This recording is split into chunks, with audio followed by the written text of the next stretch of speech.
Hey guys, well, it's chicken coop cleaning day and we're gonna go in there and get that cleaned out and then fill up the nesting boxes. I wait till midday kind of so that I can make sure that they've laid most of their eggs by now.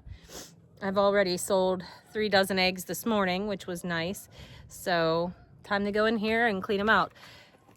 Chickens usually lay eggs better when they're in clean conditions and they, happy with their nesting boxes and all that. So you definitely got to make sure that we keep the chicken coop clean, especially with as many birds as I have. They used to free range, so it was never such a big deal. But now that they're in a coop, I like to make sure that we clean it up quite often. The turkeys make a mess too. So I'm gonna head in there and I'm gonna clean it up and then I'm gonna show you what it looks like when we're done. All right, guys. You kind of might maybe have to scrape it out there, Chase. There you go. So, chicken coop is clean. I kind of leave this dust. This is from the inside of the barn floor, which is like limestone dust. They love it because they'll dust bath in it.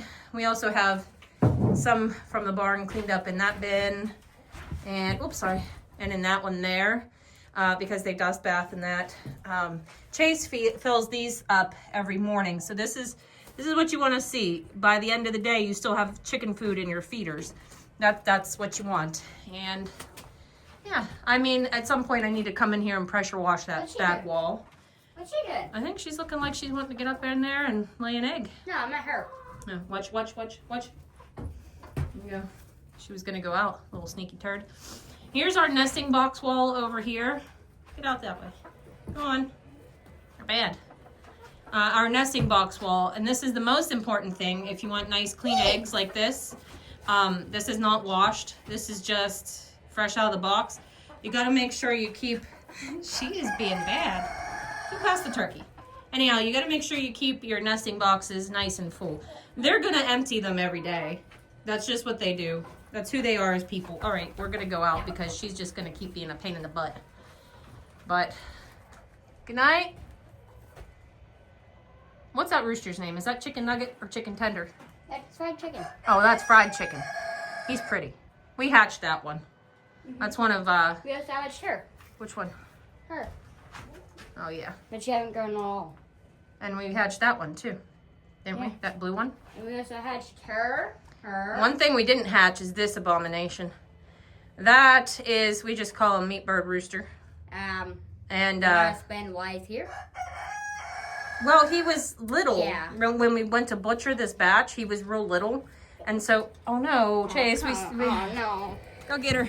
I got her. All right, well, I need to get the net and, well, we'll catch her. The offending party has been captured. It's a good way to burn calories by chasing chickens. This particular hen right here, She get that. who doesn't have a name. Week. Is this Imposter or Imposter's child? Imposter. We got her with death layer chickens. She's not a death layer, so we always just call her Imposter. And she's bad. And she could fly really, really high up into the rafters of the barn. But She's bad. she's a sweet girl otherwise. But she's always trying to look for a way out. I'm holding her by her little feet because that way she can't get away. Yeah, she's a good egg layer, though. You know how you can tell if your chickens are laying eggs? Their combs get bright red. Wonder if we have one in there that's not bright red. Can you grab one that's not? Mm-hmm. We can show the difference. My chicken, my peep. Grab one of those ones up on the roost. We'll show you the comparison. This way you'll know which one of your hens are laying and which ones are not. And you'll notice in winter, all of their combs will go kind of pale. Except if you have a There you go. chicken. So you can see the difference. We'll put it back so you can see side by side. See side by side? Now, she's not laying yet. That's my chicken. Yeah. So when she starts to lay, her comb will get bright red like this. That's your chicken knowledge for the day. Come back tomorrow Their for head stays. more information. Oh, yeah. Do you ever see those videos where they're dancing chickens?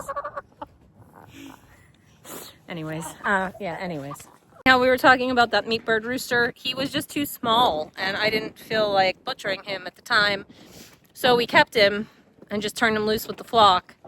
And heck if he doesn't just get around pretty good. I mean, he must weigh every bit of 15 pounds. He's like almost the size of a small turkey. Or if not, he is the size of a small turkey. We had more, didn't we? Yeah, we just had Crooked Neck. She was... And the other one, the other rooster.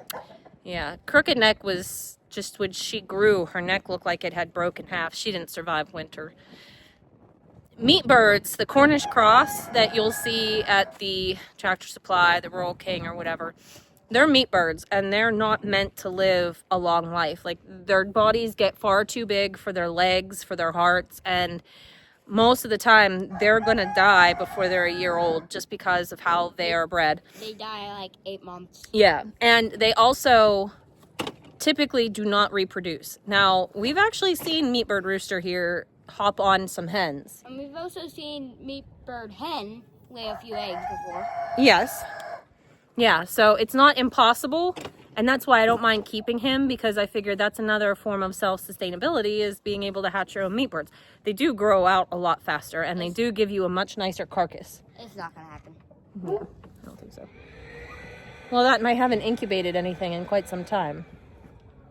You had a couple... Are you going to clean out that incubator? Well, yeah, but you had a couple birds hatch that we thought might be half meat birds, didn't you? Yeah. Yeah, go get one. Okay.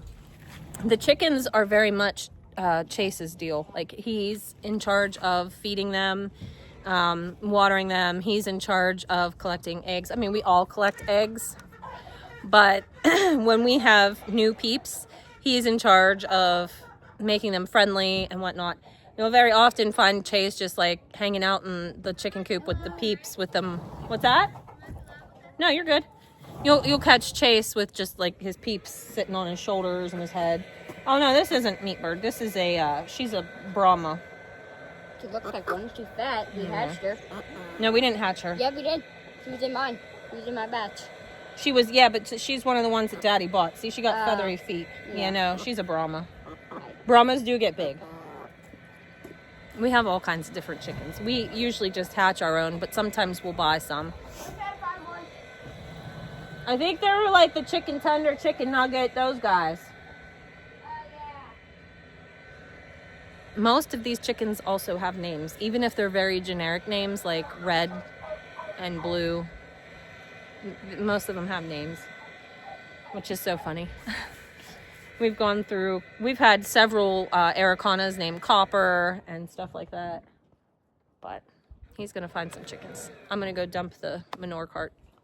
I love this. You see these three? Right in line. The brown one, that's Danny.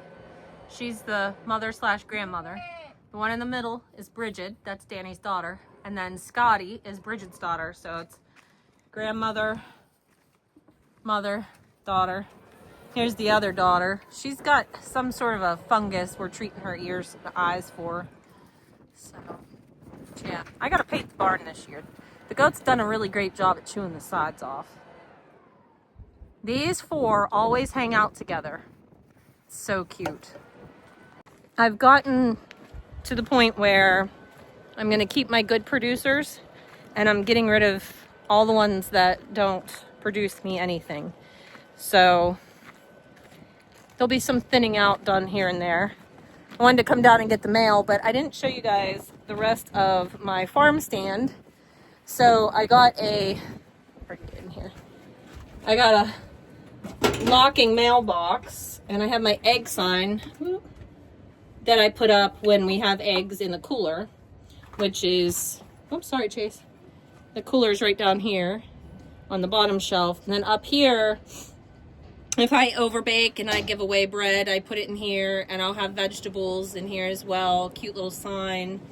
And then I have my price list. Oh my goodness, this wind.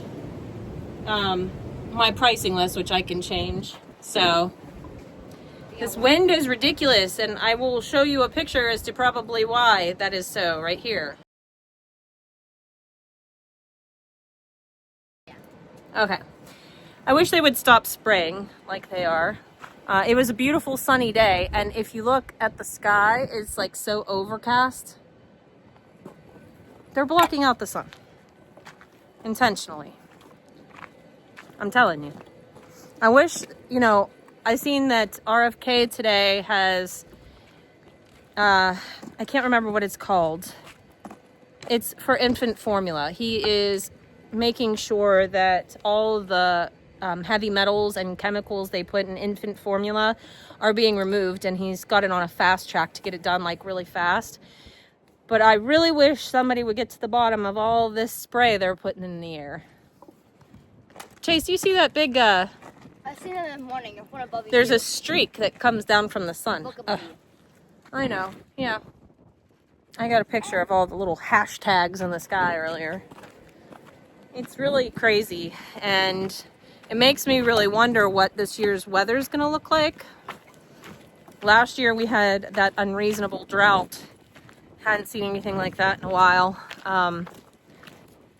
Already off to this year. You know, I talked about the storm, and many of you said that, you know, tornadoes in Pennsylvania seems very weird, and it does happen on occurrences. We had 6 EF1s so far. EF1 is a baby, but for us that's unusual, in one day. 6. It's weird.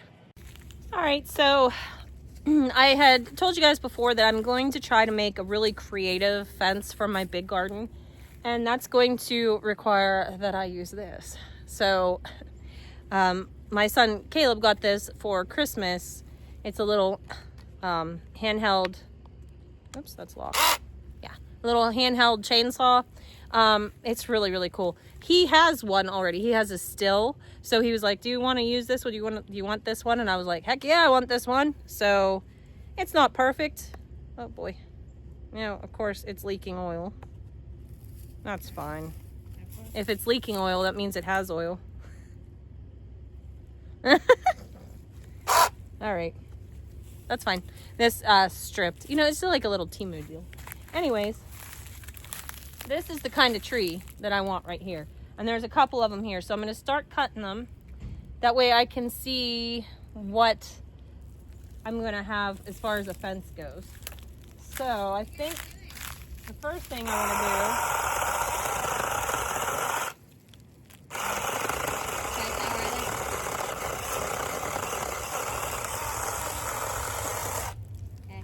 Okay. Tell her that she can help if she wants to go grab the hatchet. Yeah. Carla, you want to help? Okay. Go grab the hatchet. First thing I want to do is get some of these branches off. Oh gosh. The grapevines. The grapevines.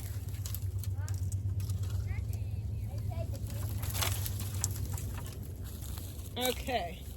Yeah, if you take the little limbs off of those, we can use the long straight sticks. Probably. They wanted to help, so that's a... Hey, can I help you come down? Well, I don't know. Too many people cutting things down is never good. But you can help take the limbs off.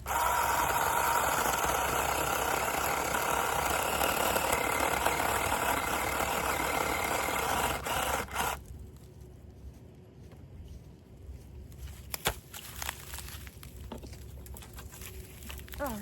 I'm sorry because this is fast. Yeah, see all these tall, skinny sticks on this? These are, what is it called? Focus. No, these aren't. Sassafras. No.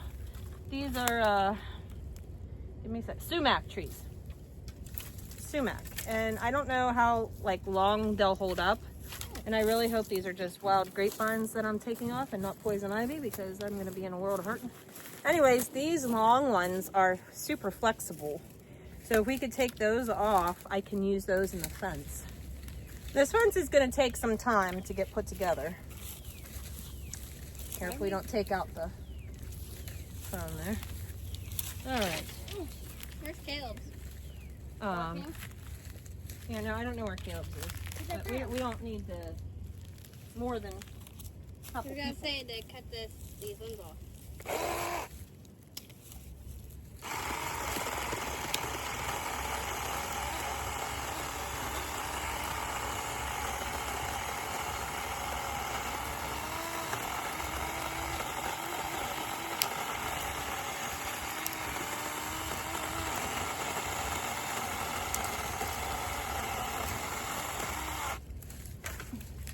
And there we go. So this will be a post. Drive it right in like so. And I can use a sledgehammer. And this is a good piece of log, so we'll have this for a while. So we're gonna cut down a few more of these. I'm not sure how many more I'm gonna cut today.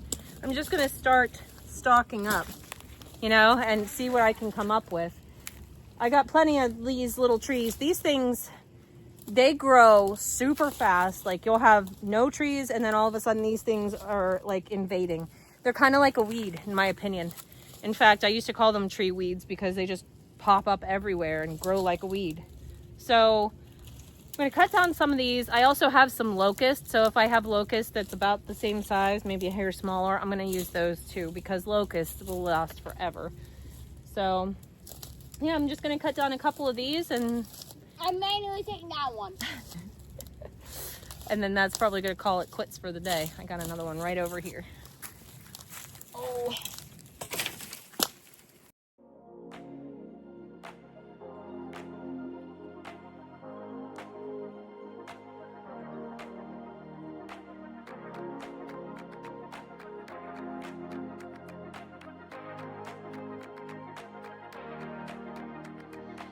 All right, guys, we are going to wrap up this video because I'm going to go in and finish dinner.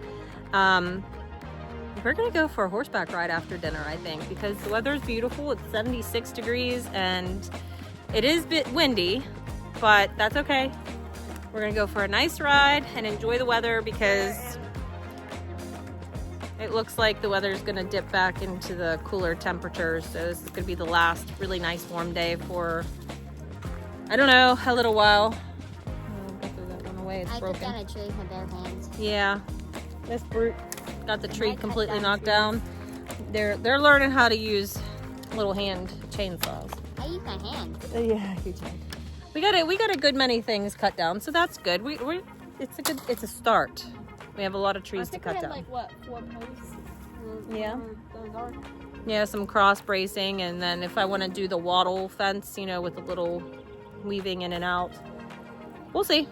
We'll see how it turns out. If all else fails, we'll have firewood. All right, guys, that's going to do it for today. I hope you enjoy the beautiful weather if you're having it. And if you're not having beautiful weather, I hope it gets nice for you soon. I hope you guys have a great day, and we will see you in the next video. Bye. Bye.